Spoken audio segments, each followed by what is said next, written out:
Yağdı düştü. Gün bu dünyanın nuru.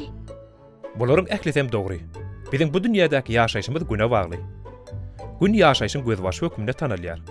We biziň üçin ören möhüm ýagtylyk, ýyllyk we energiýa çeşmesi bolup durýar. Aslynda gün bize iň ýakyn ýyldızdyr. Gün ören uly. Nä derejede ulur etýäňiz? Ol biziň planetamyzdan 327 000 etse uly. Ýagny içine 327 000 sany ýer şary sygýar. Gün şol bir wagtyň özünde gaty gyzgyn, ortaça 5000 santigrat derejede. Şol sebäpdenem onuň ýyllygy 150 milyon kilometr ýoly geçip biziň planetamyza çendi gelip ýetýär. Gaty uly aralyk gerek? Elbetde uly.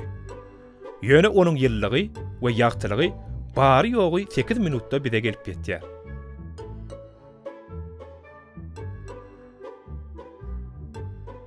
Eger biziň planetamyz sähel güne ýakyn bolsa, gyzgynlykdan ýaňa ýaşap bolmazdy. Hawa. Eger sähel daş bolan bolsady, onda da gaty sowuk bolardy. Diýmek biziň ýaşaýşymyz üçin, ösümlikler üçin, adamlar üçin gün iň amatly ýerde ýerleşýändir.